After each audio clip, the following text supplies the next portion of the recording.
went from crushing spreadsheets in finance to filming yourself sipping coffees at random diners around the city, and suddenly 200,000 people are watching and counting. Take us into the very first diner review moment. What sparked the idea, and how did you know it was something worth going all in on?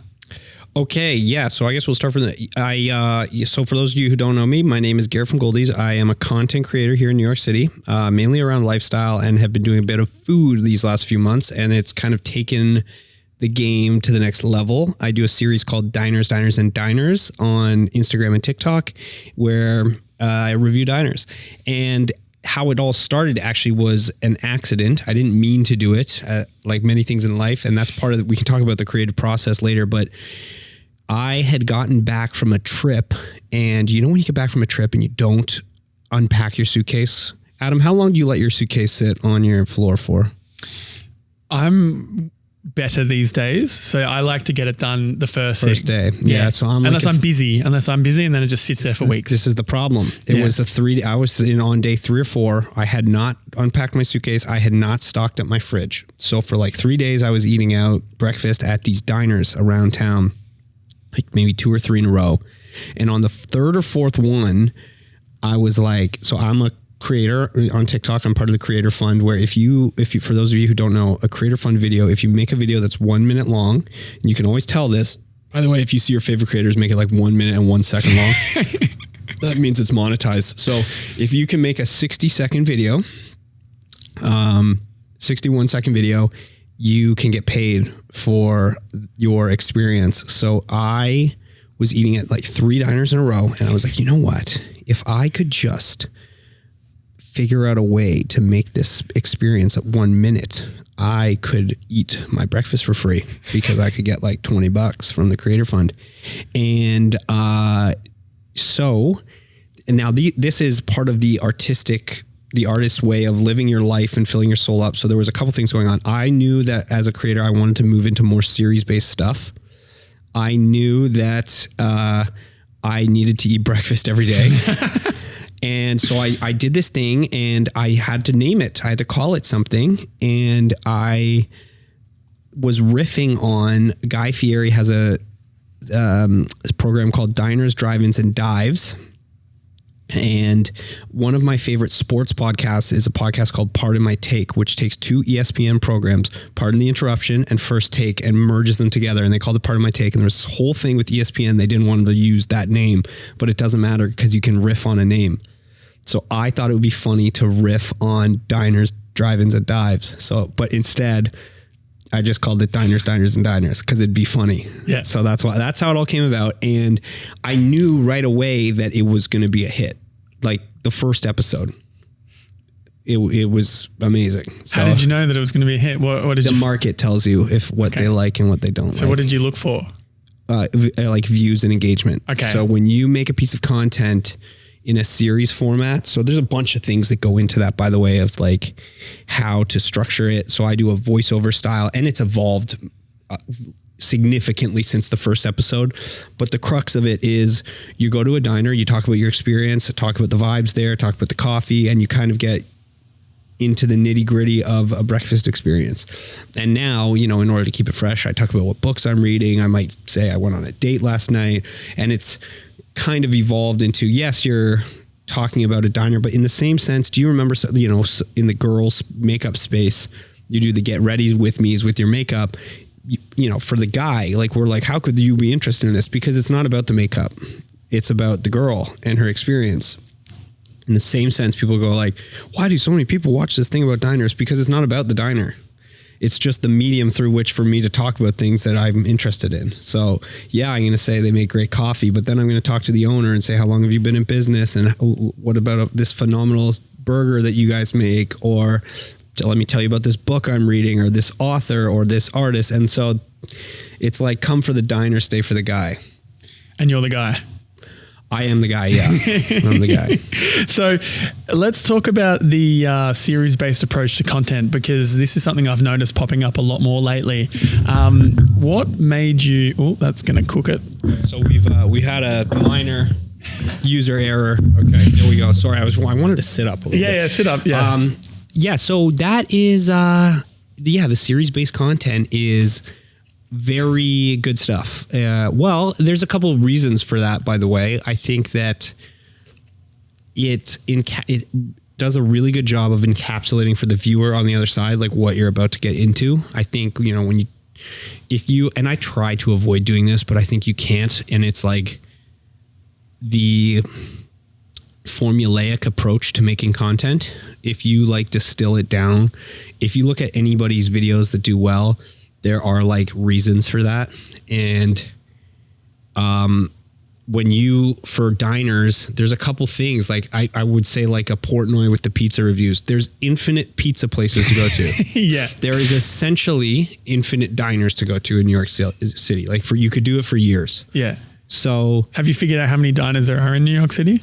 No, but then I could go back for lunch and then I could go back for dinner, dude. Like it's literally, it could never stop. And sometimes luncheonettes. And occasionally luncheonettes. And then I riff on it. Like if I go to a coffee shop or a cafe, then I'll be like, oh, this is welcome back to the cafe. And people will be like, what the hell? I came here for diners. But yeah, the series-based stuff is great because it allows you to know like, hey, if you don't know who I am, one of the mistakes content creators get all the time that are starting out is like you're like, come with me to do this. Like, yeah, I don't know you, dude. Like why should I sign up for that? Like that hook is not going to do it anymore. It's not good enough. Not that you need to be better. And a series really allows you to say, hey, I'm thinking about what I'm doing. Components of the series. Let's break down Diners as a specific series and explore the pillars that you think have made it successful. Mm-hmm. You want me to tell you what I think the pillars are? Well, I don't know shit. hey, well, okay, so and I don't want to discount not to make this last 5 minutes about like yay me, but I'm an interesting cat. And I read a lot of books and I'm like a engineer, finance bro, slick your hair back, but I also care a lot about like philosophy. So I'm naturally a creative dude. And I think that goes back to the artist process of like, when you are wanting to be in the public eye, when you're making content, especially if you want to be like a thought leader, like if you want to be in this space for you, for example, of health and wellness, then you have to have answers to people's questions and solutions to people's problems. So like when you talk about why Diners has done good, well, because like I've filled my life cup up quite a bit to now start pouring from it to be a very interesting guy. So that's one pillar, is like you got this interesting dude. Second is a lot of people eat at diners. They're a very accessible thing. There are 50 or 100 content creators in New York City that try and get the like hot res at the hottest restaurant. That is not accessible to a lot of people. Like not a lot of people are eating there, but not a lot of people are covering coffee shops and cafes and diners. So there's tension there. You're taking what is traditionally a very highbrow approach of food reviewing and bringing it down to a diner. And then the series format is very important. The actual act of making it a series, because it's repeatable and people know what to expect. So when they see my face on there, and it's not to say that, oh my God, every time I pop up on your screen, you got to watch it all, but you know what you're going to get into, and it's fun and it's funny and it's light. So like when you put all of those things together, and every episode is different, like you're at a different location. And even if I eat the same food every day, well, you've got a different owner and he makes you a blueberry pie. And then one day he makes you a croissant. And then, so that's why it all works. And if I had told you, I couldn't have told you that before I started it, by the way. I think sometimes people feel like when they want to get into the game or anything in life, you have to have a game plan and know where you're going. And I think sometimes, especially with low stakes stuff like content creation, you don't necessarily, the act of doing will refine. The program that I make today, I went out for breakfast today. It's not the same as it was 3 months ago. And that's a good thing, but I couldn't have told you that unless I did it at the start. Yeah. So it's okay not to know what you're doing Yeah, for sure. Did you begin to script out how you wanted to flow the episodes, or did you just kind of riff the whole thing? No, everything's off the head. Everything's off the head. Yeah.